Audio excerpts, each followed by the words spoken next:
I had uh, I had to mute all. Thank you very much for arriving on time. Um, okay, let me first welcome Professor Muhammad Hani Shahata, our honorable speakers, and Professor Sabih Mashhadani and Professor Ahmad Shafi. And then I would like to welcome you all to this webinar, which will discuss an as yet not agreed upon approach, the use of technology for virtual and distance assessment of clinical competence. Why not as yet agreed upon?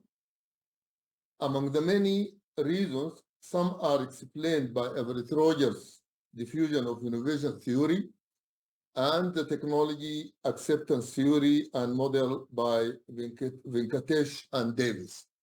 These two theories explained why technology doesn't diffuse as quick as it is supposed to be. So the approach we are going to discuss today may be not quite agreed upon as yet. Our honorable speakers will try to answer some of the following questions. What are the currently existing or emerging educational technologies that can have the potential to be used for the reliable and acceptable assessment of clinical competence? Which domains of clinical competence, and by that I mean the communication domain, the physical examination domain, the practical procedures domain, and the clinical reasoning domains. As we all know, these are the 4 domains of clinical competence. So which domains of clinical competence can be reliably assessed by using these technologies? This is our second question for our speakers. And then how could these technologies be integrated in an ecosystem for the distance assessment of clinical competence, in which the 3 components of the clinical examination, namely the examiner, the examinee, and the item used for testing, are not necessarily in the same place. Now, and what are the possible different delivery modalities? Who or what should be physically present and who or what could be virtually present? So through our discussions, we expect to come up with a proposed structure and process for such an ecosystem in which assessment of a clinical competence can be delivered at a distance. Our program is going to have 3 parts. Our 3 honorable invited experts, Professor Muhammad Hani Shahata, Professor Sabih Mashhadani, and Professor Ahmad Shafi. Our 3 honorable speakers will share with us their own experience in the use of technology in education, training, and or assessment. And then in the second part, the director of the Simulation Center and head of the e-learning units in DMCG, Dubai Medical College for Girls, will have the chance to comment. We will give them the chance as the first commenters. And in the third part, the floor will be open for comments and questions, and we will end the session with some recommendation. So this is our program. The first part will have the 3 speakers spend about 1 hour explaining to us their own experience in the field, and then we will start the comments and the discussions afterwards. Let us begin. I am honored and delighted to introduce our first speaker, Professor Muhammad Hani Kamil Shahata. He's a professor of family medicine. He's a practicing academic family physician with interest, qualifications, experience, and multiple publications in medical education. He's currently working as a professor of family medicine and chairman of the Family and Community Medicine Department at the College of Medicine and Medical Sciences of the Arabian Gulf University in Bahrain. He is also a member of AGU's WHO Collaborating Center for Health Professions Education Board. In Egypt, he worked as an associate professor of family medicine at Helwan University and Suez Canal University, and he established the medical education unit in Helwan and led the team that developed the first curriculum. Professor Hani, the floor is yours. let me stop sharing and you can start sharing your presentation. Thank you very much for the invitation. I'm delighted and honored to be here, and thank you for the introduction, Professor Sahel. It's always a pleasure to share our experience, the EDU experience in conducting the virtual OSCE that we had back at the COVID days. So I will give us this short talk about the development, the implementation, and evaluation of our online OSCE. As you can see in the first slide, this is an example of our OSCE where I heard the introduction, the interesting introduction of Professor Sahel, and you can see the student. She's tested while she is at home. And here we have an invigilator, and on the third screen we have a role player and an examiner in the back rating the student performance. So this was the model that we have followed in the EDU experience. Just to share a few numbers from our last MDE OSCE, which was few days, maybe 10 days ago. We had in EDU, usually we test the students as an exit exam. In the exam, on 10 stations. In this exam, we used the 3 mirror circuits, and we examined 183 students. We used 90 clinical examiners from 6 clinical departments. We used 80 simulated patients or role players, and we used 9 trainers to train them on the morning of the exam on the scenarios given to them.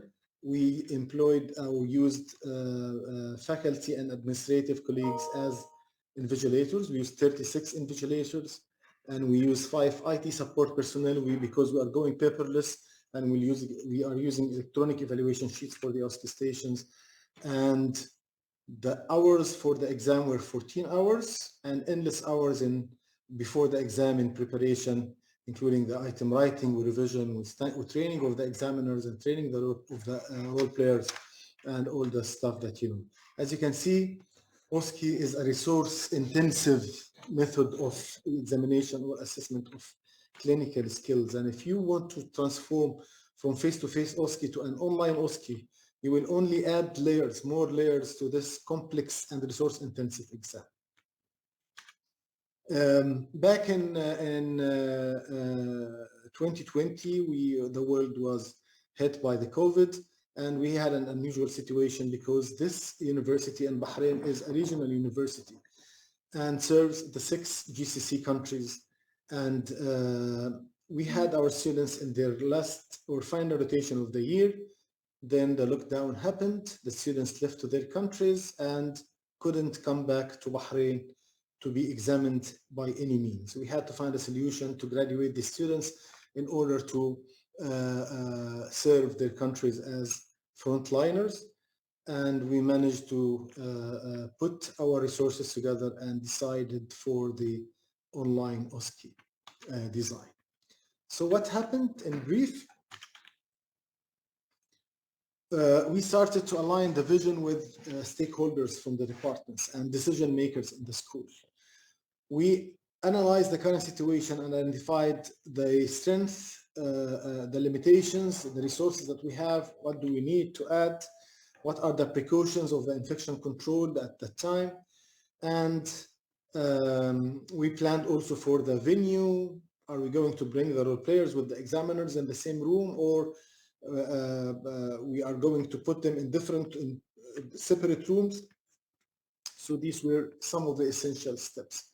We developed our blueprint as usual, assigned a task force, a core team to work on the development and preparation of the OSCE exam, and we started to train our colleagues and the examiners on how are we going to conduct this whole OSCE thing. And more importantly, we have conducted multiple dry MOOCs.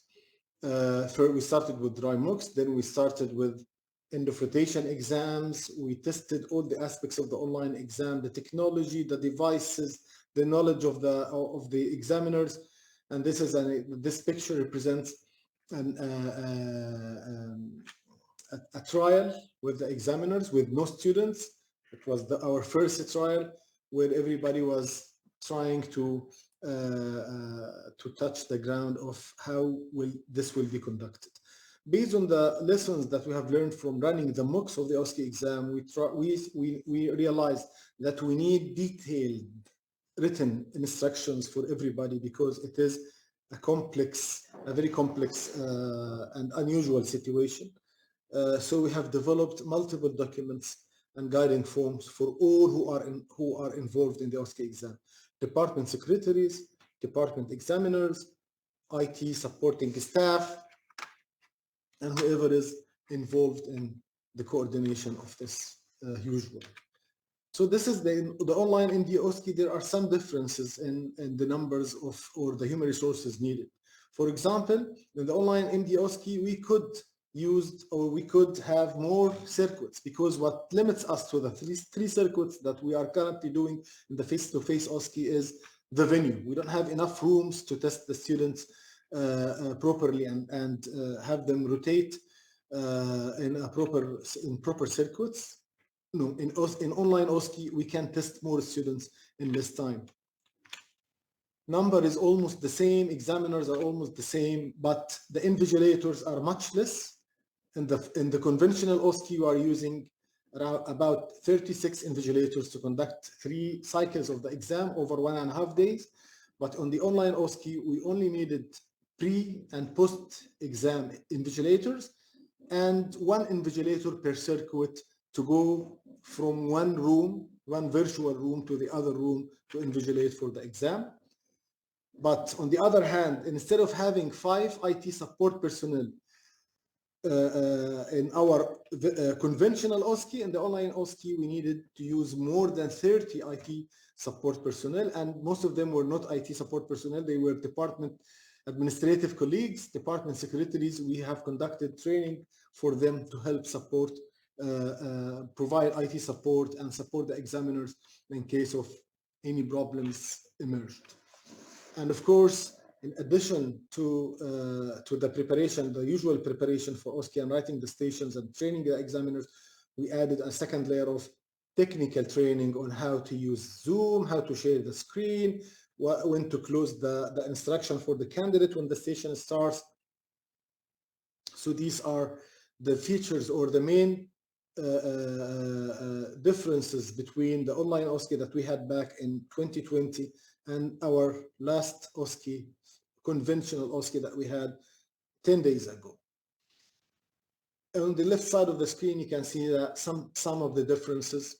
I've mentioned most of them, but we needed to have a very detailed, proactive risk management plan with instructions on what to do if the student, for example, got disconnected, what to do if the internet connection in the college was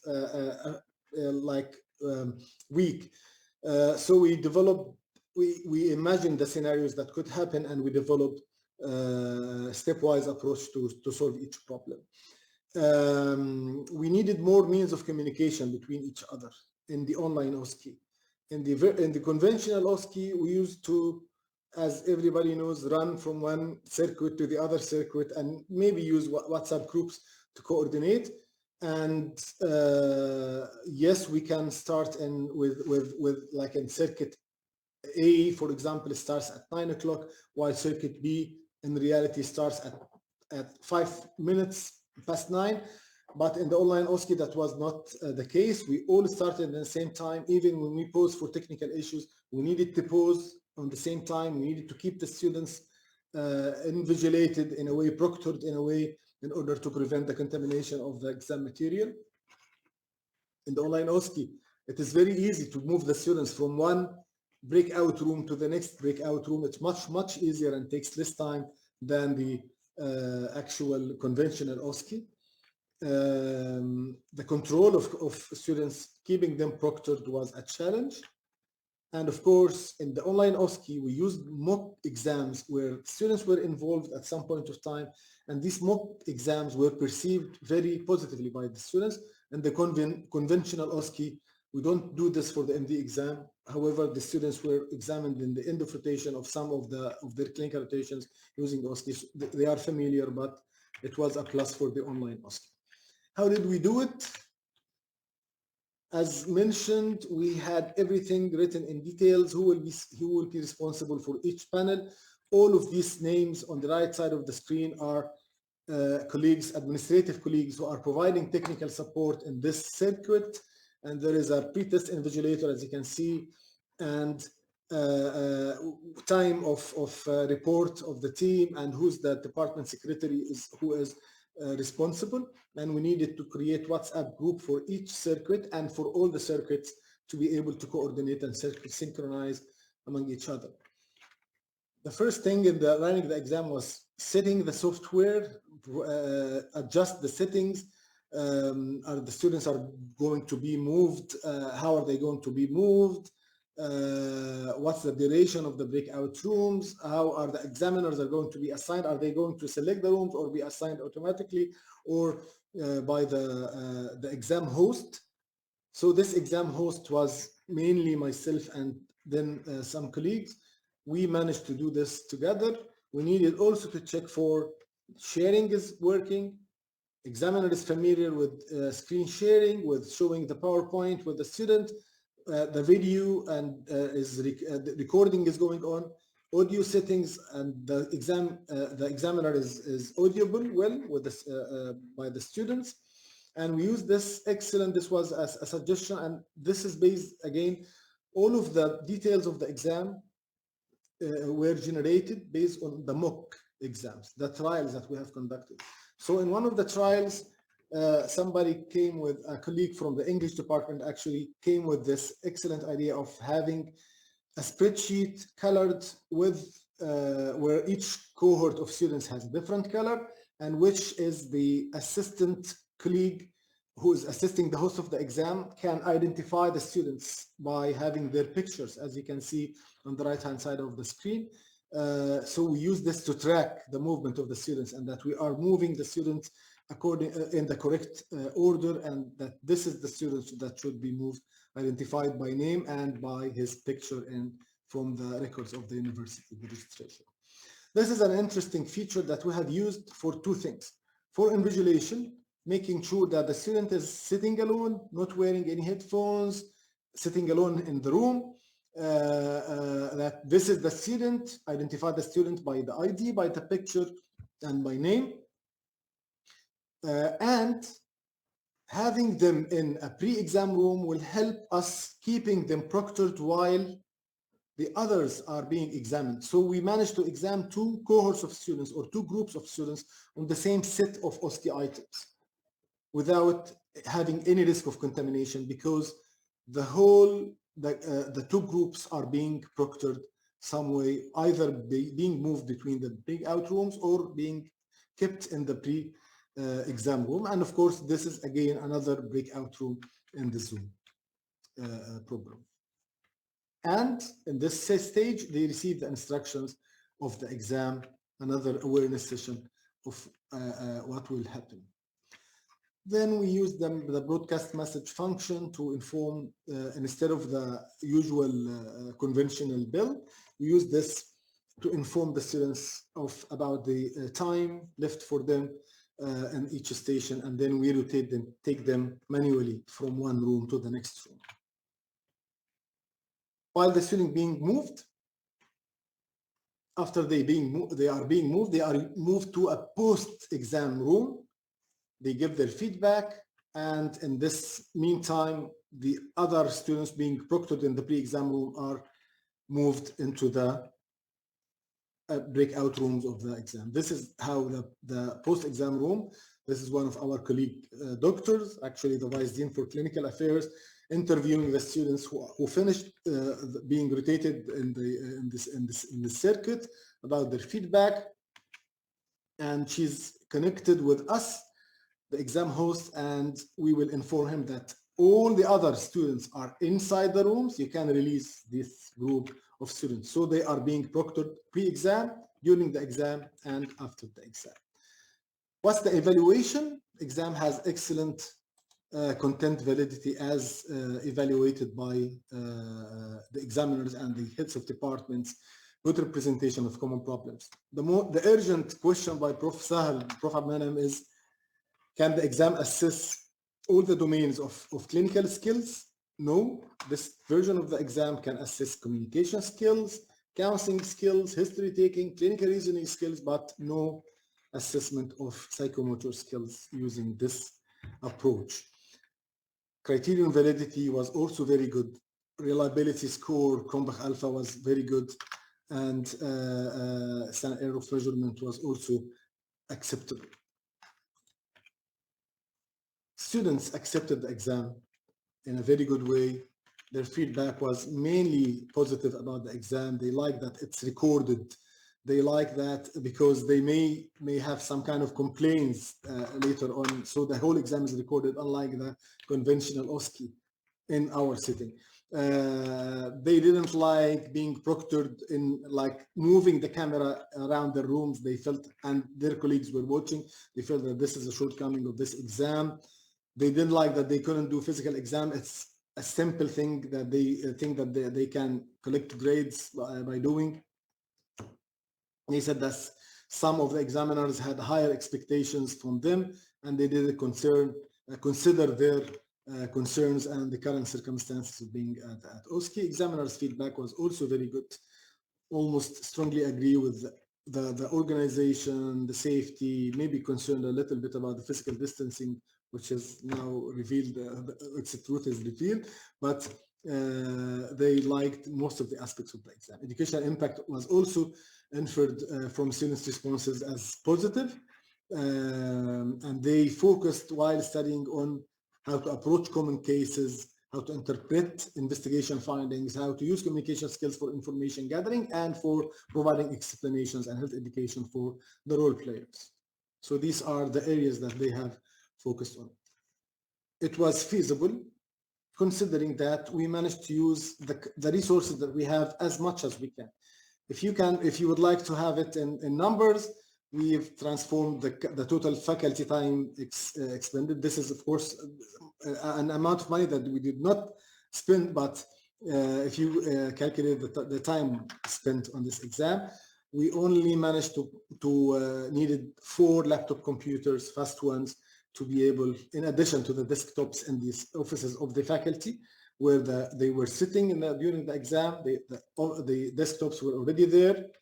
We didn't purchase anything except for these computers, and in additionally, the online subscription fees of the Zoom application. Had some challenges. The planning of potential risks was exhaustive. All the risks and problems happened to us, but it required physical, calm, quick, but organized response. But these technical issues did not negatively affect the exam in a big way.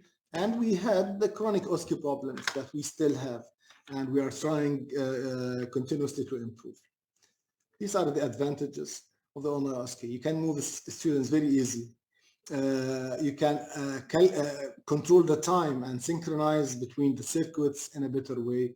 You can use videos of and other high quality media in a better way compared to printing pictures, for example, in the conventional OSCE. It's video recorded. It can be valid for future practice as a telemedicine. Telemedicine now is part of the healthcare provided in many countries. Safety, when safety is a concern, it's less stressful for some students, but not for all the students. This is another version. Professor Benham was discussing other alternatives. This is another alternative done here in the region, and the authors are from Mohammed ibn Rashid University and Gulf Medical University, and they are using virtual patients who provide responses using the artificial intelligence and the students can, as you can see, they can select, for example, one of 3 questions, and the video recorded virtual patient will provide a response based on the student selection. They use this and they concluded the same.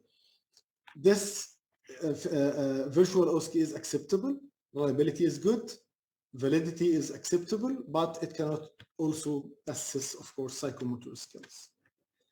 So to conclude, this OSCE is effective in assessing multiple domains of the clinical skills in the times of crisis.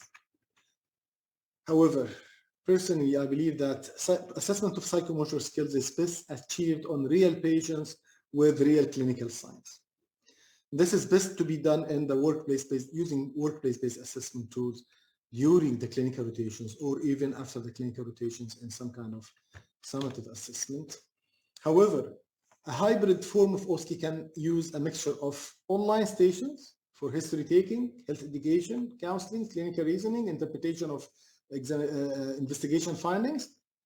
Additionally, maybe, for example, in our model, 10 stations, 8 of them can be conducted online, 2 can be conducted in a conventional format to assess the psychomotor skills. But if you are confident, if you are using an advanced assessment approach, and if you are confident that your students possess the psychomotor skills in their clinical rotations, I think that you don't need to include physical examination stations in your exam. Of course, we can use high fidelity mannequins.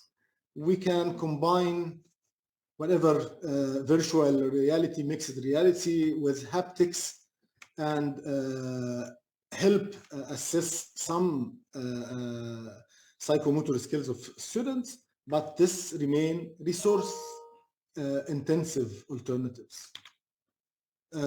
These are QR codes of some of the publications that we have produced out of this work. One of them is a toolbox containing all the resources, and I'm proud that my colleague, Dr. Samar, Vice Dean of Dubai Medical College for Girls, was collaborating with me in this paper. And the other paper is about the evaluation, how we managed to evaluate the validity and reliability or the utility of our online OSCE exam. Thank you very much. Jazakumullahu khairan. I'm stop sharing my screen. Thank you very much, Professor Shahata. And as you say in Egypt, معلم يعني معلم, huh? You finished exactly in 20 minutes, and you summarized your own experience in detail using the time allotted for you. Thank you very much. Before I introduce the second speaker, I would like to just highlight a few things of what Professor Shahata mentioned. The main thing is the description of the management and the logistics and the IT. He highlighted very clearly the importance of this aspect, and people need to take care of that as much as they can. You mentioned something about the online proctoring, which is, I think, is an approach which needs to be learned from, especially the invigilating them while they are not being examined and all of that issue.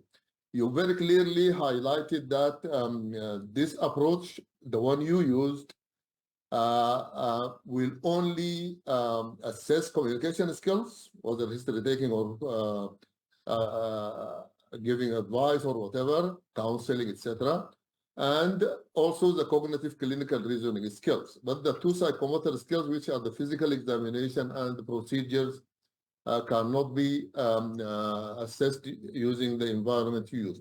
One aspect that was not very clear to me were all, I mentioned the 3 components of the exam: the material or the item to be used for examination, the examinee, and the examiner. Where were they? Where were they? Yes. Well, as I've mentioned, Prof, we used our offices. So, for example, I'm speaking to you from my desktop. So this desktop, in the time of the exam, was the material was loaded, the item was uploaded by a flash memory before the exam. All the 10 stations, for example, or the station that I'm going to examine the students on. One station is uploaded to this desktop. The examiner is sitting in his office. The role player will join me in the same office. And the role player will be the one who is facing the camera, and I will be sitting in the background or in the back watching the interaction and evaluating the student. But the student was examined while he was in Kuwait or in Saudi Arabia or in his home at Bahrain. So the examinee is at a distance, but the two other components are physically present somewhere. Yes, yes. Okay. Thank you very much again for a nice navigation of your own experience. Very interesting. Our second speaker is Professor Sabih Mashhadani. He's a consultant dermatologist. So we have a family physician and then a dermatologist. He's a chairperson of the National Assessment Center for Medical Competencies in Iraq, and he's the head of assessment department in what is it the Arab Board for Health Specialties, Professor Mashhadani? Yes, Arab Board. ABHS General Arab Board. Secretary. He is the head of assessment, and he's head of the scientific council of the same for dermatology, and he's a lead on the automation of assessment in Iraq. He's the director of assessment, Medical Education Council in Iraq, and he's a member of the advisory committee for the National Council for Accreditation of Medical Colleges in Iraq. He's an examiner, external examiner for a number of colleges, particularly the College of Medicine, University of Kufa in Iraq. And he has a patent in measurement, spot infrared thermal measurement, and innovative approach in dermatology and thermal signatures of common skin diseases. He's a patent, it's been registered and everything with the time. It was in 2018. He's a designer and co-programmer of your application software for assessment system item bank. The floor is yours, Professor Mashhadani. Well, assalamu alaikum wa rahmatullahi wa barakatuh. Hi, everybody. Well, thank you for inviting me in this important webinar. Let us say in general, digital transformation in education, especially in the field of medical education, has a great impact in quality improvement in both training and assessment. Digital platforms enable medical training and assessment to be more accessible to students, regardless of their geographical location.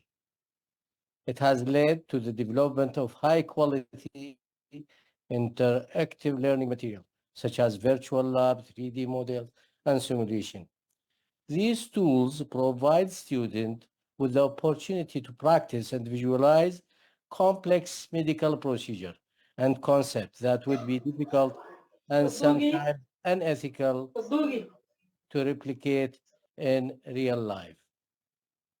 While there are many benefits, the transition also comes with challenges, such as ensuring all students have access to necessary technology, maintaining the security and the privacy of medical data, and ensuring that digital learning platforms meet the standards of medical training. I would like to share with you my experience regarding the online OSCE from my work as a director of assessment department in the Arab Board of Health Specializations and as a chairperson of the National Assessment Center of Medical Competencies in Iraq. In the Arab Board of Health Specialization, we are already using a digital OSCE management system to run OSCE exam in many scientific councils. And 2 months ago, with the help of the Health Authority of Dubai and the hosting of the Medical School of Girls in Dubai, we had run OSCE exam for the Family Medicine Scientific Council in 5 different exam centers in 3 countries, Emirat, Iraq, and Bahrain, in a synchronized way as a standardized exam for all candidates in these countries. 50 raters in different exam centers using the same set of stations and monitored by a control center in Dubai with the use of the Arab Board Health Specialization Platform It is a specialized platform to manage the OSCE in remotely, and even if there is one exam center, we can do it in the same place. And visualized by Zoom, the system provides a chance of inviting external examiner to visualize the exam in a transparent way and provide us with feedback to improve the quality of the exams. It was a really amazing experience for us as organizer and for the rater in different countries, since the platform immediately provide us with the result of the performance of 124 candidates and the performance even of the station and even for the rater. All statistical work regarding the parameters of test station and providing immediate feedback for candidate according to the station and according to their competencies as designed as the design of the blueprint of the exam itself. While my experience from the National Assessment Center of Medical Competencies in Iraq, we have two groups of experts from different countries. The first group is doing a knowledge formative assessment for medical students in the clinical phase and already has done series of tests, and students from 27 universities in the region had participated in this test. While the second group now is running training courses for OSCE assessor and creating an online OSCE formative assessment for students in medical and as well as pharmacy school in their clinical phases. Formative online OSCE that covers clinical, practical, and the procedure and the procedural skill. Using OSCE as a formative assessment tool provide a unique and beneficial approach for medical education. Formative assessment is primarily aimed for providing feedback and identification of learning needs rather than grading. The group has clearly defined the skills and competencies the student need to develop, tailor the OSCE scenarios to target specific area for improvement, and trying to utilize standardized patient via video conferencing to simulated real-life clinical interaction. This setup helps students practice essential skills such as history taking, patient counseling, and the clinical reasoning. Incorporating virtual reality and augmented reality to create more engaging and realistic experience, particularly useful for practicing procedural skills. Uses simulation software to provide environment and situations that are rare or challenging to duplicate or replicate in real life. Well, these things all are provided from the National Assessment Center. All are free for all medical students in the area. And I hope that we can manage to do some sort of online OSCE in the area in the near future, in not more than 6 months. Thank you very much for your invitation, and thank you for the audience to listen for my talk. Sorry, I cannot hear you, Sad Abdul. Yeah, because I was muted. Thank you very much for sharing with us your own experience from both aspects, Arab board and your centers in Iraq. If I may highlight the main experience is using the platform for monitoring and for actually scoring and for in fact analysis of performance and improvement. But your recommendations included the use of AI, the virtual reality, which are currently provided by your center in Iraq. Thank you very much. These recommendations are timely because our second speaker is a virtual reality guru. Let me now introduce for you Professor Ahmed Shafi. He's a world-renowned, multi-award-winning surgeon. He's a teacher, a futurist, an innovator, and an entrepreneur. His current role as a laparoscopic colorectal surgeon specializing in colorectal cancer at the Royal London and St. Bartholomew's Hospitals. He's by the way, he's now dealing with patients. He's contributing to this webinar while he's treating patients at the same time. Thank you very much, Professor Shafi. Along with his faculty positions at prestigious institutions like Harvard Medical School, Barts Medical School, Imperial College London, Queen Mary University. And by the way, Professor Shafi, I graduated from the London Hospital Medical College, which is now part of Queen Mary. Yes, indeed, yeah. And he's a visiting professorship. He speaks volumes about his expertise and contributions to the field. Dr. Ahmed is the CEO and co-founder of Medical Realities, an award-winning extended reality education company and the world's first chief medical metaverse officer at Medis. Thank you for joining us, and the floor is yours, Professor Shafi. Thank you so much. I'm going to share my screen if that's okay with you. Make sure it's all working. Let's make sure that's working.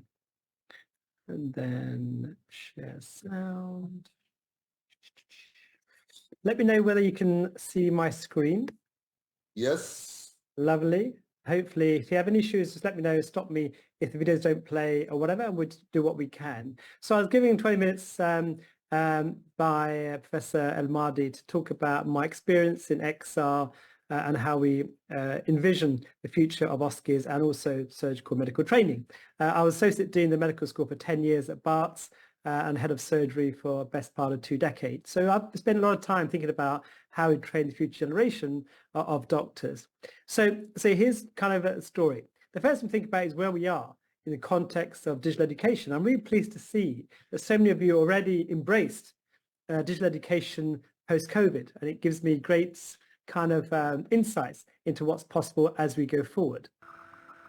I remember the teacher talked and we listened. We had to memorize quite a lot too. A lot of time was spent giving out books and collecting them up again. We were sitting in rows in desks so we could see the board better because talk and chalk was the way. There must be an industrial revolution in education, in which educational science and the ingenuity of educational technology combine to modernize the grossly inefficient and clumsy procedures of conventional education. Sidney L. Pressay, 1924. These young people are studying in a new way.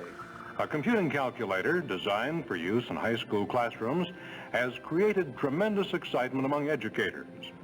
The tool which has made this possible is the high-speed digital computer operating with electronic precision on great quantities of information. If we think about the third industrial revolution, that was PCs and the internet, and we just about caught up with that. The fourth industrial revolution is what becomes possible from those technologies.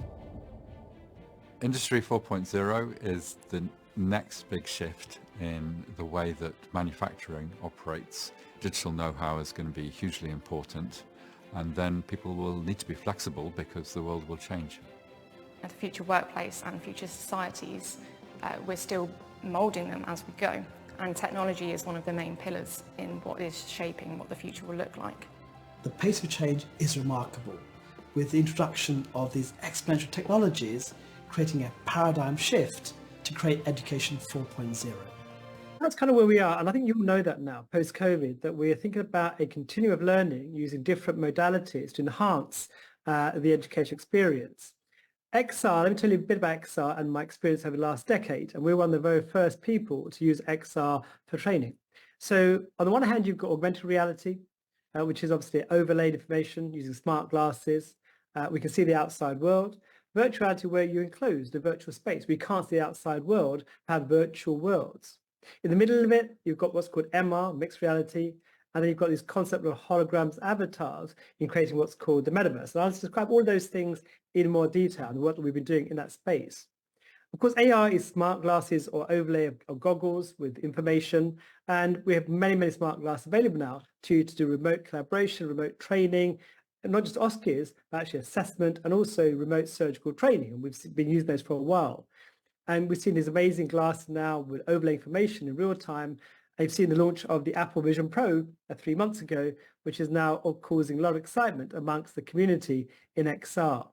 I'll take you back to my story. This is 2014, 10 years ago. I had the world's first operation, this is right hemicolectomy, streamed live through a Google Glass smart glasses. On that day, I trained 14,500 students across the world in real time on their smartphone with live interaction with messages going back and forth on the smart glass. It was the first time these kind of technologies were being used for global surgical education. We moved on. We created a whole platform of learning using smart glasses. This is a carotid endarterectomy with 2 surgeons wearing the glasses and a peer-to-peer learning to create this kind of experience on a global level. We even taught the head of Apple. This is John Scully, CEO of Apple Computers, who I met, and we trained him remotely using smart glasses back in 2015. We now put the glasses onto helicopter services so we can train people in simulation and triage as moulages, if you like, in a helicopter setting. We've been using these moulages for a while at the helicopter service at the Royal London Hospital. So, Mum, Still breathing away. please help him. Yeah, we are. So what we're going to do is all the things that would happen in a hospital emergency department, we can do right here, right now. Why can't we just take him straight there? We're just about to launch a whole CPR training for the hospitals in the UK around VR training and assessment as part of CPR exercises. If you look what's happened in 10 years, the technology's moved on. This is me now in 2024 using a smart glass, much more sophisticated, a 5G gigabox. You press a button, 5G connectivity with the low latency of 0.1 millisecond and higher bandwidth of 2 to 3 gigabytes per second now can transmit things across the world. And these are the kind of things we're doing now remotely, operating, using AR and smart glasses to a global community. It's much easier now, of course, than it was 10 years ago. And this is an operation we did in Dubai recently, where last year I was in Dubai moderating a session from Belgium, Europe.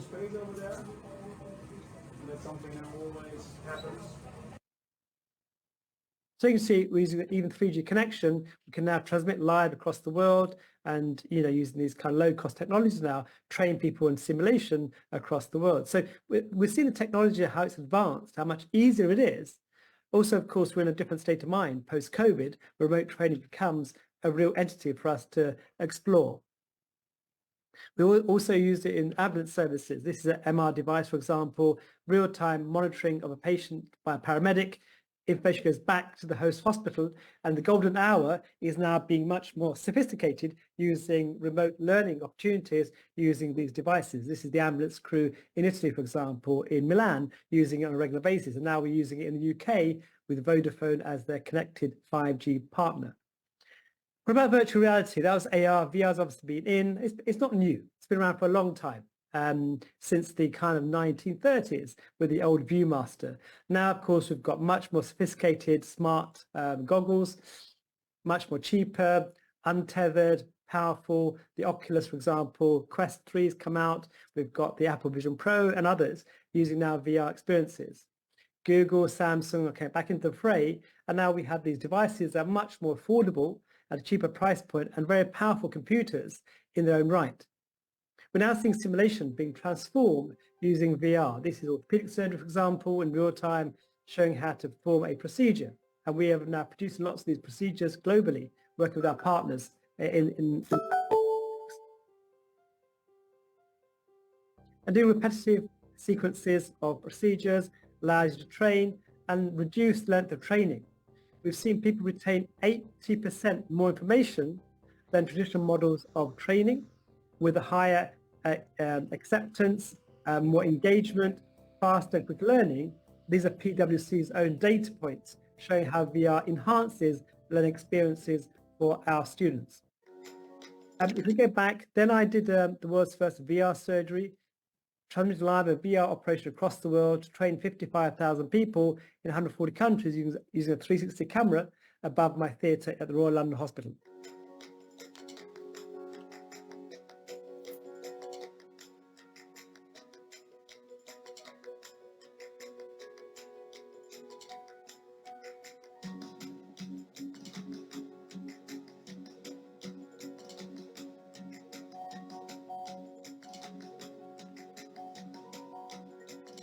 This 360 camera rig allows immersion. People around the world using low-cost technology, a simple VR headset, can actually immerse themselves in operating theatre around the world. So we moved on. We use this VR training across the world, in various parts of the world, including Gaza, where I've spent 10 years working on humanitarian projects. And of course, our heart goes to our brothers and sisters in Gaza who are suffering at the moment with all the universities being destroyed by this genocide. So we are now looking at how we train people in remote areas. In fact, we're just about to start collaboration the university in Palestine to give them our virtual training sets for free to ensure they access our virtual training for their medical students. And we've seen this kind of things being working. We already saw that. What about medical realities? We've been building the whole training program for 10 years. We have about 30 OSCE stations, recording 360 video, for example, interactive hotspots, so you can interact with them. We're now actually moved on. XR's moved on. What we call ourselves now is AI-powered XR. If you're not using AI now in healthcare, you're not relevant anymore. It has to be AI-powered, ChatGPT, large language models, creating simulation and feedback in real time. And I'll show you a few examples of what we're doing.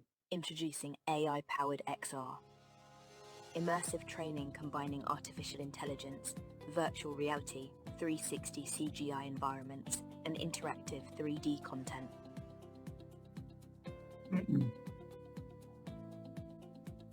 Introducing Medical Realities, an extraordinary training platform that dignifies a groundbreaking advancement in medical education.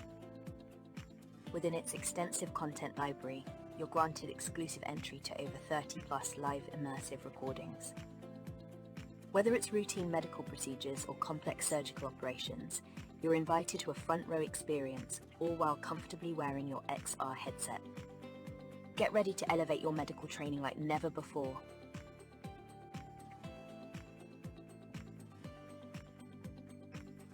AI-driven simulations. Dive into the future with Judy and a continually expanding roster of patient avatars. New content and characters added monthly. As these avatars share their symptoms, you're thrust into dynamic diagnostic scenarios that evolve based on your past sessions, ensuring ever-refreshing challenges. Tell me what has brought you here, to the emergency department today. I came to the emergency department because I'm not feeling well. 3 days ago, I was stung by a bee while I was on the beach. Since then, my hand has become swollen and inflamed. I'm concerned about the reaction and I wanted to get it checked by a doctor. Okay, I would like to give you a quick assessment. Sure, let's start the assessment. I'm ready. Immersive e-learning. In this module, we'll be learning about the properties of peristomal skin, which is the area of skin directly under the base plate. We will cover the functions of the skin layers, and their structures. The skin acts as a barrier and retains water, preventing moisture loss.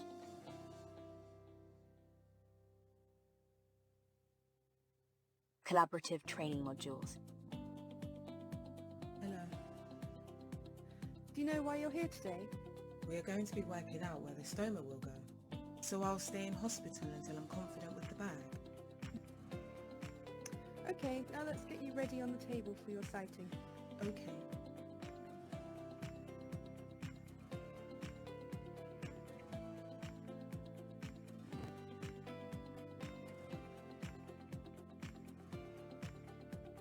Interactive simulations.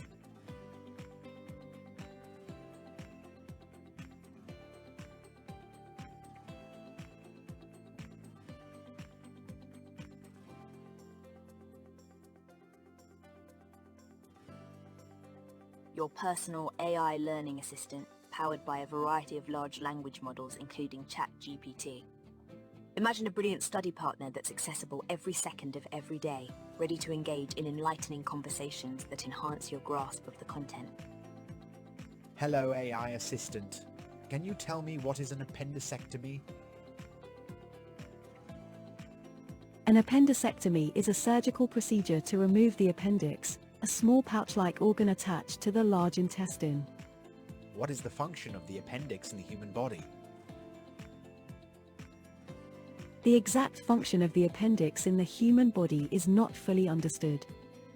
It is believed to have a role in immune function, as it contains lymphoid tissue. Live translation to over 100 languages. ¿Por qué se realiza una apendicectomía?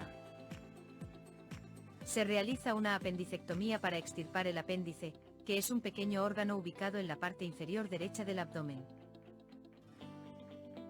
What we see now is building avatars, AI experience, ChatGPT enabled, to allow you to have easy access to a bunch of avatars, training, etc. This is the future of XR. Last couple of slides about showing what I'm also building with AI Medis. And we've actually launched the world's first health metaverse. And we have an education facility within our metaverse. So when I went back about 7 years ago to create the first surgical metaverse, I thought, can I connect 3 surgeons in 3 continents, 3 time zones using a XR device? So surgeons from Mumbai in India, in the US and London converted and converged into the OR at the Royal London.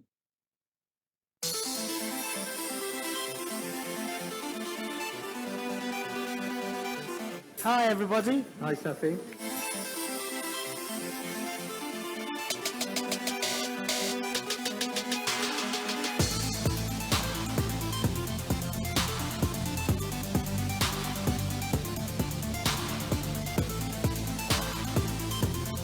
So the HoloLens itself really allows us to reshape the way we connect people, we communicate with people, and also to be used in teaching and training. Initially, when you put the HoloLens on, it feels a bit strange, but actually within a few minutes, it becomes quite normal. You feel as though you're just discussing cases with people in the same room, for example, like we do in normal hospital practice. When we create the metaverse, we're now collaborating in VR spaces using various platforms, holograms, avatars, etc., to allow us to converge and train people in these virtual spaces. And we've been working on these for a long while, of course. I've also used my holograms, for example, to be transmitted globally, to give talks and to interact. And we've seen how that works as we go forward. Looking at the metaverse is quite complicated. It's not just a VR experience. It's 7 layers built on what's called Web3 technology. It's a 3D internet. It's the next level of the 2D internet we have at the moment, which is centralized. We'll move to a decentralized platform. What we've created are virtual worlds that we've launched already. We can have your own university, a medical school, interacting in unlimited fire, which is the platform, using avatars, etc. We've launched different worlds, Dubai. We've launched Switzerland, Austria, Australia. We're now working with major partners, pharma, hospitals, universities, with experiences in the metaverse. Now, imagine going into your own hospital in the metaverse, Oscar stations set up, actually navigate through all of them and get assessment using AI. So this is kind of what we're building as we speak. And this is my own auditorium in my own metaverse.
So that's kind of a quick summary, but I think what I like to say is that I think this is the future. I've given you a glimpse of what we're producing and what to be expecting going forward.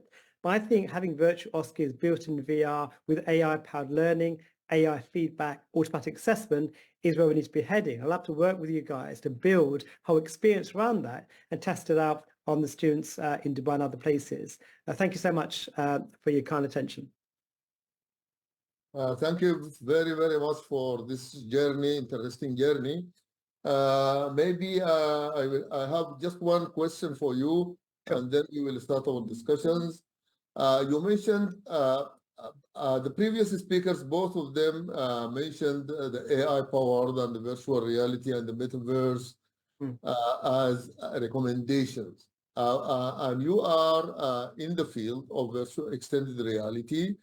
And we heard you saying something about OSCE stations, which are ready. We would like to hear from you, how could extended reality, practically speaking, be incorporated in an OSCE? Yeah, so a very good question. So we recorded two things. We recorded OSCE stations in 360 degrees. So we use a 360 camera and we recorded a load of OSCEs. So simple things like taking blood pressure, etc. And then what we create is a 10-minute station. And what we used in our platform was the first time you go in, so this is for training purposes, you see somebody doing it in real time. So there's a patient, there's a student and an examiner to replicate what it's like. And you go through it, you watch the video first of all, then we stop and start, you engage with interactive hotspots to allow you to navigate through training to understand what OSCE could look like, and then you're doing it yourself almost in real time. So we created that a long time ago. The next level is going to be, imagine having a CG animation on top of that. So imagine so we've done that for a while, going into a virtual room, having different rooms as you would do for an OSCE. Because OSCE is the problem they're time expensive, people expensive, and often it's difficult to get people committed all the time. Therefore, if you have a room, what I'm creating now with the University of Eras, the Indian medical school, is the world's first virtual medical school. It's one part of our wider remit, what we're creating. So imagine going into different rooms, using avatar, interacting with a patient, having the assessment done automatically using AI, and going from one room to the other, but completely virtually and autonomously almost. That's kind of where we're heading towards. So we have our 360 videos already, about 25 of them. And now we're creating is a whole virtual experience now. And I think this is something that we'd love to work with you guys as a group to build something that we could really say, hey to the world, this is the future. And we can test it out, etc., and build it together. It's all about collaboration. I'd love to be discussing that with you going forward as part of this conversation. How do we engage with this and how do we produce this as a group? Thank you very much again. Now let's move to our second part very quickly. We will ask Dr. Yunus Zaidoun to interject. Dr. Yunus is a simulation center director and a researcher at Dubai Medical College for Girls. He is a healthcare simulation expert with a decade of experience in this field. He holds a PhD in mobile learning applied to virtual patients from Hassan Al-Astani University of Casablanca. Dr. Yunus helped design several simulation centers in different countries. He collaborated in the past as a consultant with many educational institutions and healthcare simulation industry. He has a strong knowledge in healthcare simulation and computer science, focused on technology integration in education, game-based learning, and artificial intelligence. Dr. Yunus, you heard our honorable speakers presenting their own experiences. So what are your views on what they said and any additions? Thank you very much, Prof. Mardi. I don't know if you can hear me. Yes, we do. Okay, so thank you very much for arranging for this insightful session and webinar with the three talks have been very insightful, very eye-opening on a lot of experiences around the world, how people are using the technology and virtual OSCE approach. So basically I have a lot of ideas I would like to discuss, maybe some questions also to the speakers. So I would like also to go back on some things that have been said, because there is a lot to learn actually there, and I believe that we'll be sharing a lot of knowledge.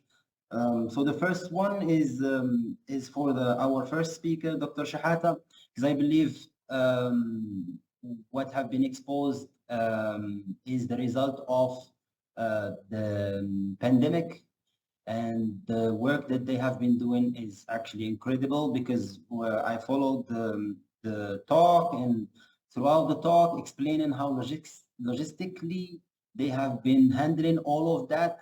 For me, it's mind-blowing, basically, because I know it might seem a little bit like easy for people when they see, okay, we conducted such and such, and you break up the numbers, but what have been done as back-end work, this is incredible. So basically, I will go back on the one of the points that have been mentioned from Dr. Shahata, which is the dry runs and the mocks that you developed. Based on those, may I ask you, for example, did you went through some checklist validation that you published maybe, or you maybe will have ideas about publishing those so you can help, for example, other institutions to go through the same? Yes, we wanted in a stepwise approach. We went in a stepwise approach from dry runs with only the core team, then including more faculty, then including volunteer students, then including actual end of rotation exams before we go to the final exit exam. And based on the feedback from everybody, we try to improve every time, and in each new MOOC we try to improve one aspect of the system. And yes, we have developed a toolbox with all the details available, and it is published in the clinical teacher. So yes, we try to put down all what we have generated as a guide for others who want to implement this, Dr. Yusuf. Thank you for the excellent question. Thank you very much. And the second question would be about the tool that have been used. I noticed that you've been using Zoom, which is basically very common, and I believe the whole world have been relying on Zoom back then in that pandemic. But basically, I believe this is one of the hacks. I mean, we've been hacking Zoom to use it for an OSCE. Because I know that there is a lot of institutions, they use some dedicated tools for virtual OSCEs, which our sim center has one. Basically, it's Learning Space CAE. So we use that, but still we are not extending to the OSCE package. But mainly my question would be the cost effectiveness of such thing. I believe you went for the paid version of Zoom, or you stick to the free version. And how about if you had back the choice to go again with Zoom or be going with the paid version software? Yes, I would definitely go for the. I think it was cost effective, and it is still user friendly. The breakout room, it was one of the features that was very early, the earliest application that developed the breakout room feature, as far as I know. So yes, considering the cost effectiveness, the being user friendly, and yes, we have purchased the educational version of the application. Yes, if I went back on time, I will make the same decision. Okay, thank you very much, Dr. Shahata. But the second lecture also have been very interesting for me, because we had the chance to have Dr. Sabih in our facility conducting the PHC board here in Dubai. So regarding that, I was thinking about if we had to, for example, standardized way of monitoring a virtual OSCE, what would be your ideas and insight on that?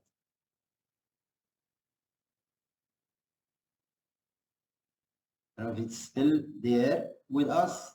Professor Sabih, I don't know, I'm not sure. But basically, this question can go to Dr. Shahata again also, because basically it's a virtual OSCE.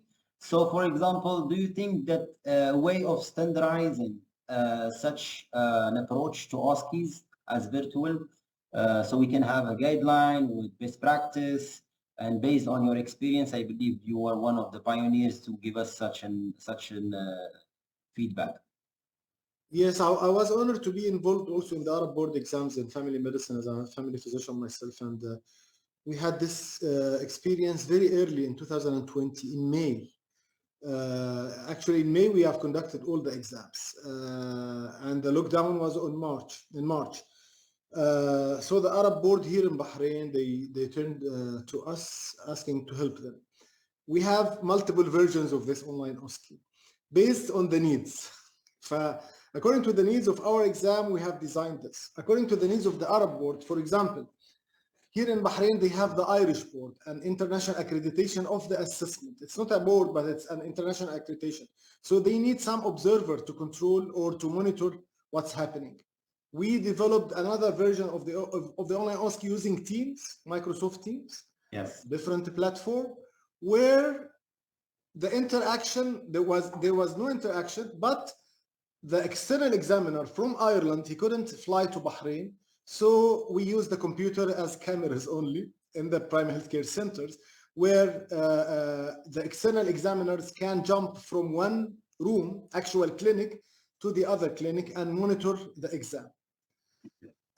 This is one version. The other version was also in collaboration with the Arab. This is the one that I'm talking about with Dr. Sabih team in the family medicine, where we managed to conduct the exam in 15 different centers in the first year, all through the Arab nation. يعني we had centers in Iraq, Egypt, Saudi Arabia, Dubai, multiple centers in Saudi Arabia at that time, 15 different centers, where there is some kind of central control. So there is the Center Exam Committee. It was here in Bahrain. We hosted this exam in AGU campus, and we managed to use Zoom again, but candidates, role players, and examiners were in the center, exam center, for example, in Ta'if or in Riyadh or in Dammam or in Dubai. And the central exam team has the access to monitor what is happening in the exam centers. So based on the need, you can tailor, and yes, definitely in multi-centric exams like the Arab board, yes, you can use this technology to reduce the costs and to monitor the exams using technology and to standardize. Thank you very much, Dr. Shahata. My last question also, I will go to the last lecture because that one also have been very insightful and very impactful for me, seeing all these technologies. And I believe our speaker had nice time using them, because I've seen him in all the videos. He's been smiling using all this technology, and you know how much happy people can be using such technology. So for Dr. Shafi, my question would be that all these technologies. I hope he is with us because he's seeing patients. You should your question and let us see if he can respond. Okay, let's have the question and see. Maybe we can still have Dr. Shahada jump on it, and we can have a sort of discussion between all of us. So the idea is that when we are speaking about all these new technologies, even if we say that the costs have been brought down a little bit with all the development, it's still costly. It still come with a considered cost. And I'm bringing this to the table because I know when you are on a management position and you want to motivate such a purchase or such a budget, it can be a little bit challenging. So I would say, and I'm throwing this for everybody, do you think that such a technology, it's still a little bit early for adoption, or we should have a sort of a consensus to have maybe industry to partner and bring those a little bit more cheaper for educational institutions? It's for everyone to, yeah. For Shahata, then I can comment also. Yes, I from my point, the representation by Dr. Shafi was amazing. It was amazing, eye-opener. But it's not accessible for everybody. And it still can be used, of course, for training and even for advanced training, like the orthopedics surgery training that we demonstrated on the principles. But I don't. I still don't think that we can rely on this in assessing. Be sure that this candidate is competent clinically, and for example, get a license or graduate based on this using this kind of technology currently. And of course, it's very costly, as you have mentioned, Dr. Yunus. Thank you. Thank you very much, Professor. Let me comment from my side. Usually when you plan, when you have a contingency plan for any new development, you begin your implementation of your plan with the end in mind. So as you saw the video presented by, shown to us by Prof. Shafi, he started from the 1939 and then the developments took place gradually and the actual costs went down and so on. So you can have a contingency plan saying, well, when the technology is cheaper, I can introduce that, but let us see how can we introduce it. Let's plan for that. Thank you very much, Dr. Yunus, for your comments. I will just add just one last comment because I've seen one of the comments. Basically, when I say adoption of such a technology, it doesn't mean that the technology is new. Basically, that technology have been there for a while now, so it's the time, and I agree with that comment that this is the right time to jump on it and to adopt it. But my idea is that if we join forces and we have such consensus about the technology use, maybe we can get industry people to help educational institutions to adopt it, basically by offering some advantages to acquire such technologies or help them develop cheaper technology, because XR and VR, all of them, they are technologies. So we can still have them cheaper in a way if we gather around and lobby all of us as educationists. So thank you very much. Thank you very much. I just want to draw the attention of attendees that the organizers, Dr. Dina, is asking them to fill the survey. Please don't forget to do that. Thank you very much. I can see my colleague, my head of department when I was in Saudi Arabia, Dr. Hassan Darami, raising his hand. The chance is yours, Dr. Hassan, and welcome. Thank you very much. I think it was great sessions this afternoon. And thank you for Dr. Yunus for triggering us to think more. I think all we have to think deeper in this aspect. And Dr. Shahata, nice to see you around because I'm ADU graduates, by the way. And I think, Dr. Yunus, we have to move forward. I think we can't stop. Technology, I think by next month, next year, you will see totally different look at what is going on with ChatGPT and so forth.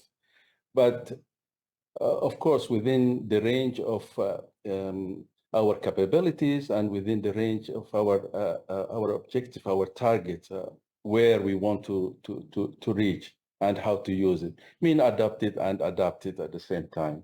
And this is in short how I look at it. Thank you.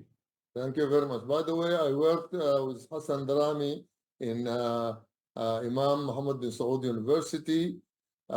He was at a point in time the director of the simulation center, Yunus. He was also working as the director of a simulation, and he was the head of Department of Medical Education in Imam Muhammad bin Saud University. Professor Samia, before we give the chance to Dr. Shifan, your hand is raised. The chance is yours, Prof. Samia. Okay. Good afternoon. Thank you very much. Dr. Muhammad, I have been in Bahrain for a long time, and in Arabian Gulf University, I was a trainer after my family medicine qualification from AUB and family medicine in the first year, many years away. Thank you for your presentation and OSCE, that one which was done. Here in Dubai, we are here having the same problems happening with us during the COVID-19. And it was the exit exam for our year at batch 30, and we have to do all the clinical examination online.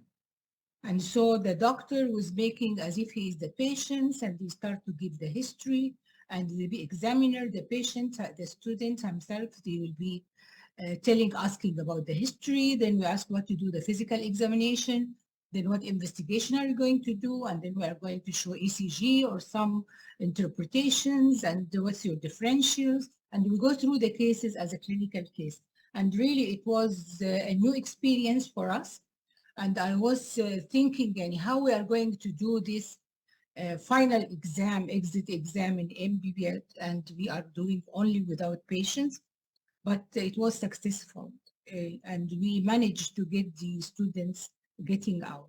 For OSCE, I think I have also long experience with that, and here in our centers, we are having the OSCE exam, and we are also having quality assurance. We are doing the recording for the cases which they have been examined. As I am in a family medicine department, and so we are having the same like you, that end of rotation exam and exit exam. And we use this as a simulation here. We just started 1 year back, but still I feel that the quality improvement is important. Still, we need something more about the VR. I think it is good for the undergraduate students. If they just want to see how we can do the appendectomy, they can do it in virtual thing, which is safe environment. It is not a real patient, but at least when they do that, maybe they will remember the things in their study. Thank you very much for all the session, Dr. Mardi, and thank you, Dr. Muhammad. Thank you very much, Osama. Let us give our second comment here, our second comment from Dr. Shifan Kande from the Dubai Medical College for Girls. She's an associate professor of anatomy. She has experience in, she has a degree and experience in medical education, but she is fond of, she is also, I can call a guru in AI, very much interested in AI, virtual reality, and those new things. So we will give her the chance to comment, focusing on that dimension. Dr. Shifan. Assalamu alaikum, everyone. Good afternoon. Thank you, Prof. Mardi, for giving me the opportunity to talk. So it was a roller coaster and a treat for my eyes and ears, what we went through. Thanks for organizing this session, and thanks to the speakers. So as I said, it has been a roller coaster from first speaker to Dr. Shafi. So I think Dr. Shafi might join us in 5 minutes. He just texted he will be back. And my question is, like, we know, with the 6G around and in intelligent healthcare around, this is the future, we cannot escape it. But my question to first speaker is, were there any specific clinical skills or scenarios that you believe could have been assessed in person rather than through a virtual OSCE? Specific clinical skills? Or when you were examining, did you feel that they could have been done in person better than we could? Yes, definitely. All the psychomotor domain, all the physical examination, procedural skills. The only exception is what it was proposed, but it was never implemented, is to have some kind of video material of positive clinical signs, or for example, a child with respiratory distress, and then the candidate will identify the abnormality, but it doesn't also include only identification and not, of course, application or conducting an actual physical examination. So, doctor, do you also believe there should be a dedicated center for it, or we can use it remote with the like a proctoring device, or we can do it remotely, or you think it should be done in a center?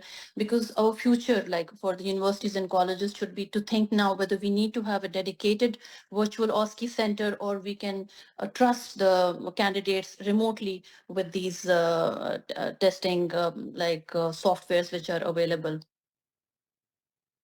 And if we plan to do so, can we include like Dr. Shafi's XR, and because there is a possibility to do a screencast and we can see students doing that. So at this point of time, do you suggest we should go for just a software-based proctoring, or we can go to extended reality-based proctoring? Based from I'm a technology pro myself, but based on my own experience, I still think that the virtual reality and the mixed reality can be used better for training, but not for competency evaluation.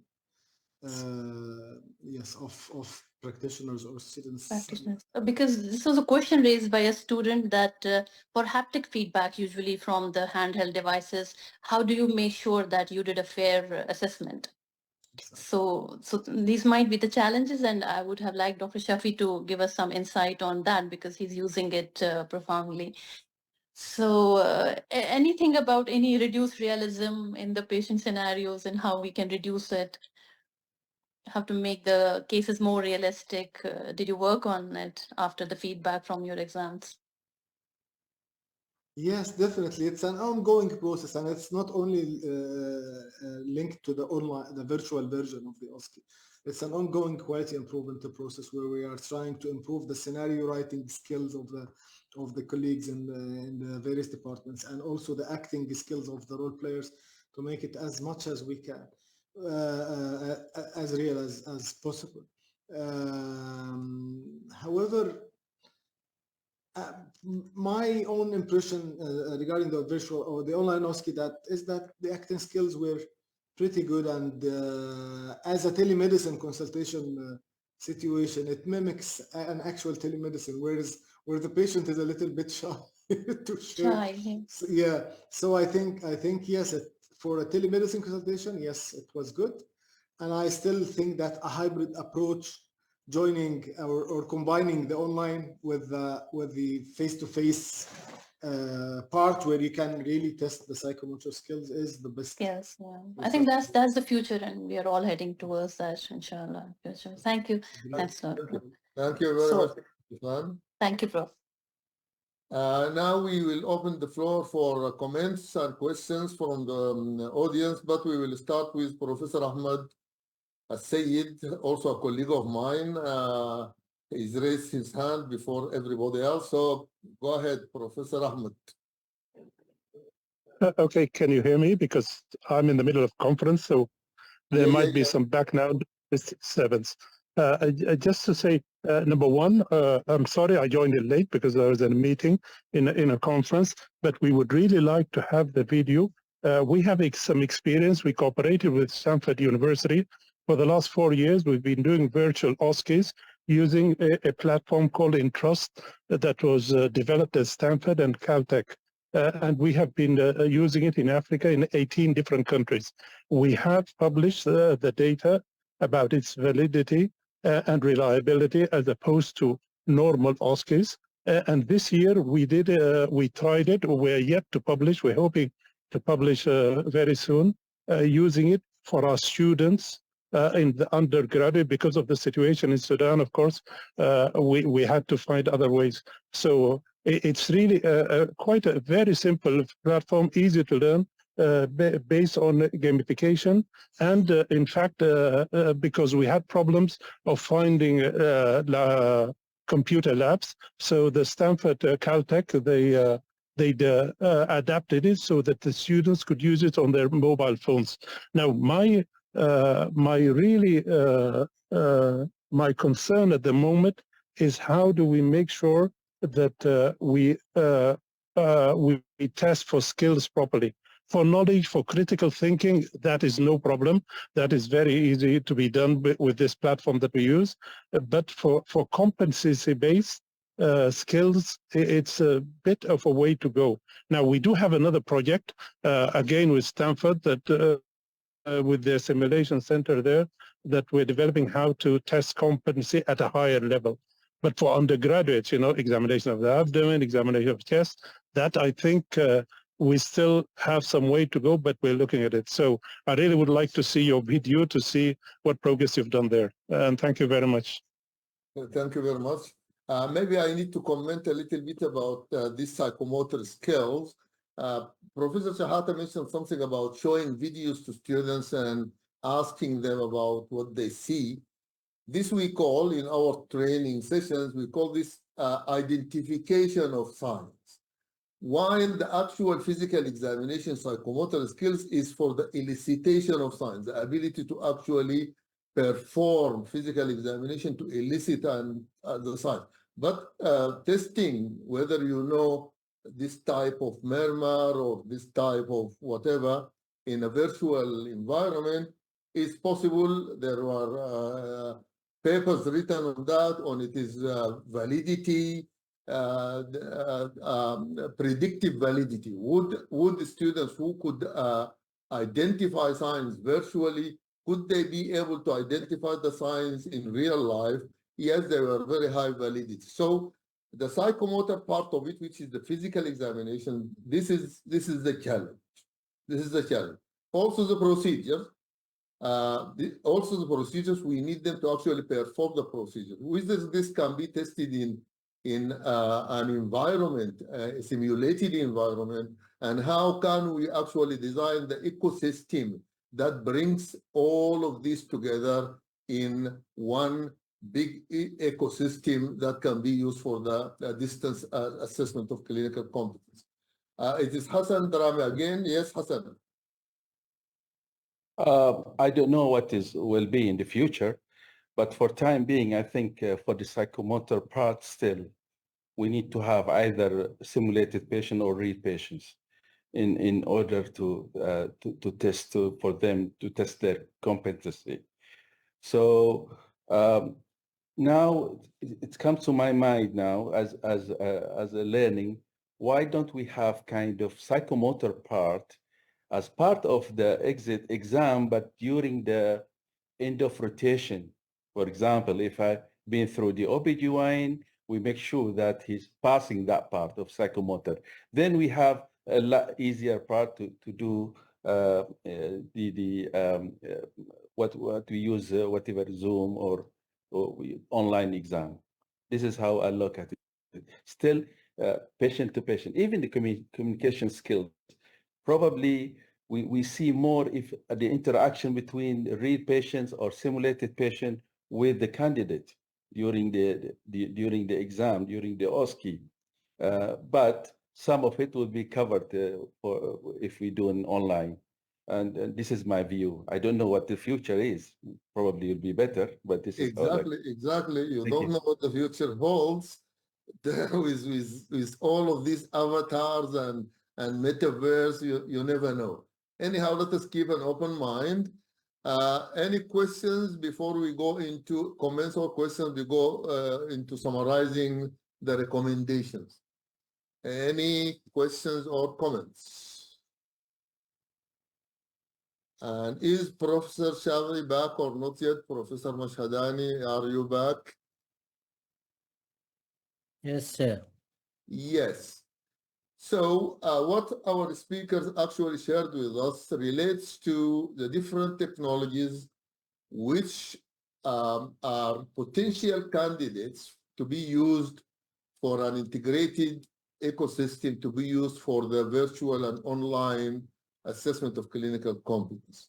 Now, if we want to start listing recommendations, so what would we start with? I think Professor Shahata, in the conclusion slide, he actually wrote very important recommendations. So we can start with this. If you can have a look at them, Professor Shahata, and yes, sure. Just a moment. Yes, these are my ideas, my conclusion regarding the. So it is in the time of crisis, it is an effective and acceptable with an acceptable level of validity and reliability. The online OSCE, psychomotor skills until now, I don't think that they can be evaluated properly as clinical competencies, and they are best evaluated in throughout the course, as Dr. Hassan just mentioned, as we're using workplace-based assessment tools. And that my suggestion is that for the wise use of resources and the cost efficiency, a hybrid form of OSCE where you can keep the students at their places, examine them in history taking and communication skills and all the other, and the clinical reasoning and interpretation of lab results, and then have a couple of stations, for example, a percentage of your stations conducted face-to-face. This will save time, resources, and will make it maybe easier for all of us. And this is, I think, as discussed, the high fidelity mannequins, the extended reality with haptics, maybe can be used for training for now, because they are still resource intensive alternatives and difficult to be actually implemented as means of assessment. Thank you very much. Professor Mashhadani, have you heard the comment of Dr. Yunus related to the simulation management systems and the OSCE management part of the simulation management system?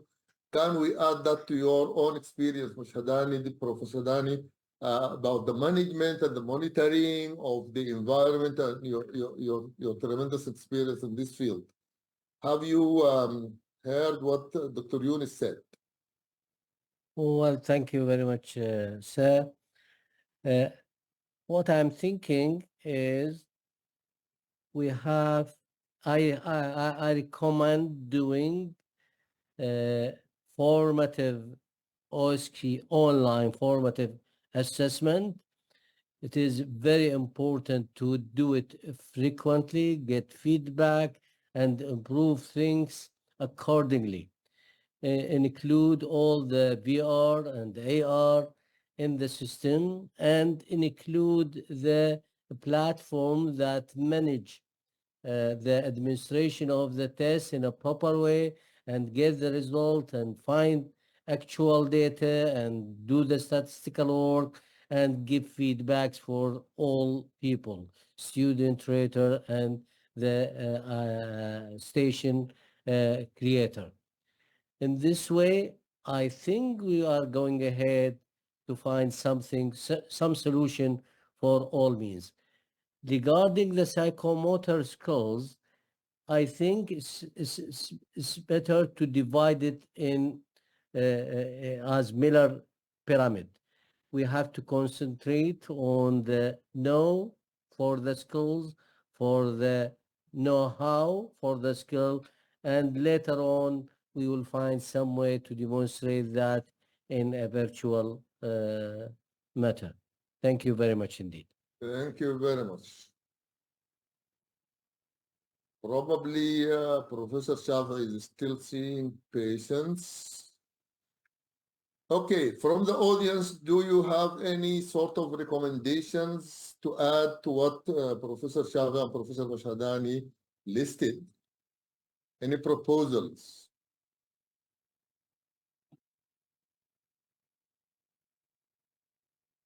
Ahmed Said, yes, go ahead.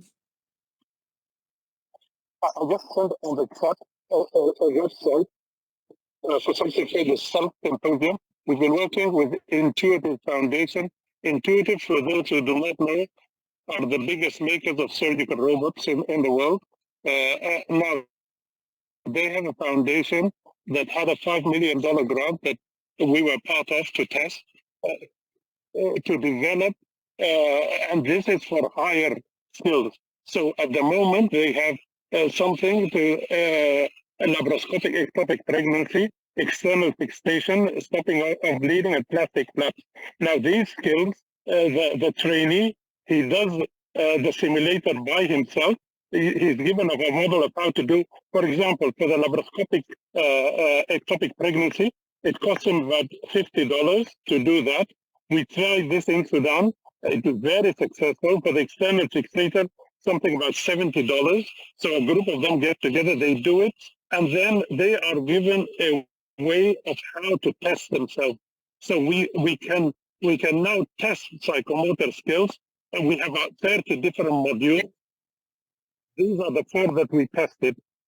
We tested them in 4 centers: Sudan, Ethiopia, New Delhi, and Rwanda. And it turned out very nice. It's actually an open competition, and this is a work in progress. I am trying to convince them we need this for undergraduate psychomotor skills. For postgraduate, we have, like I said, 30. You can check it on their website. It takes you to the history, how they devise it, how is the competition.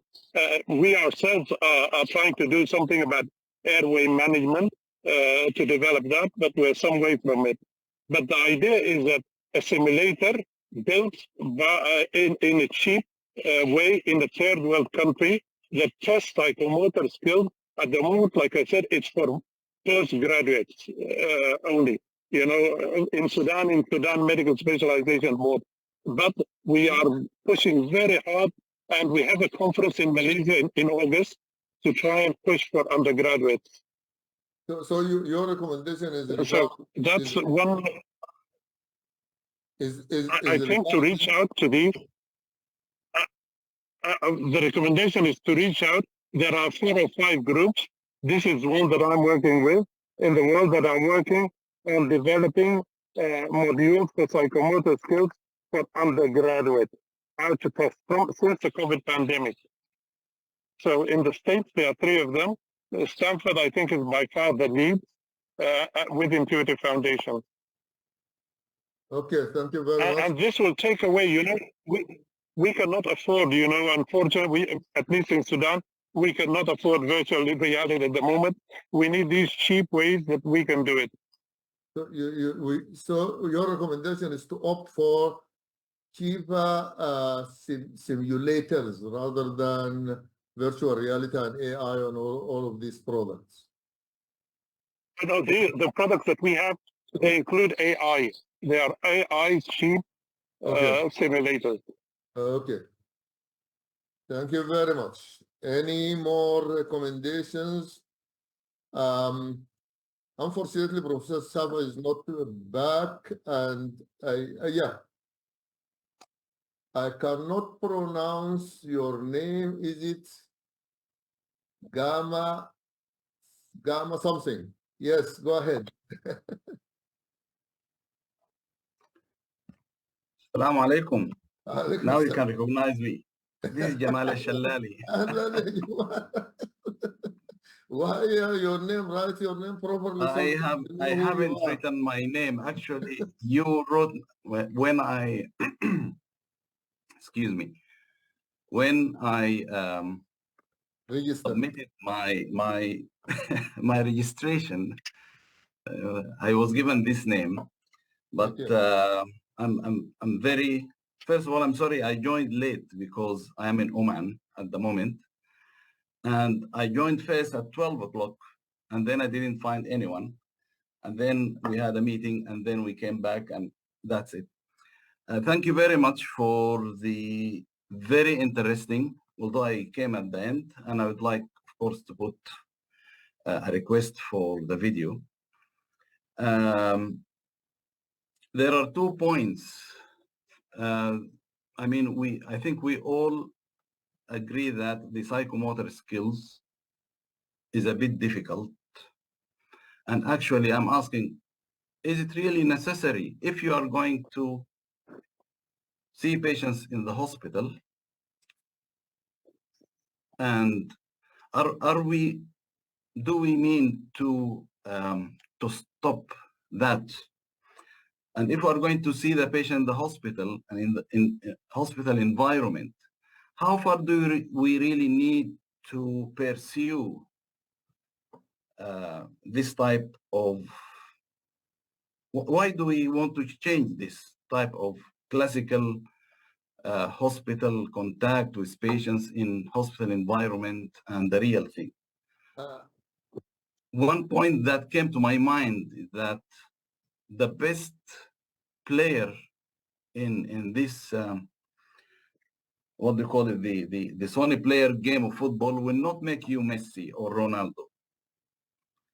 So no matter what we go through in that virtual reality, at the end, you will have to get down to this sort of basic doctor-patient encounter.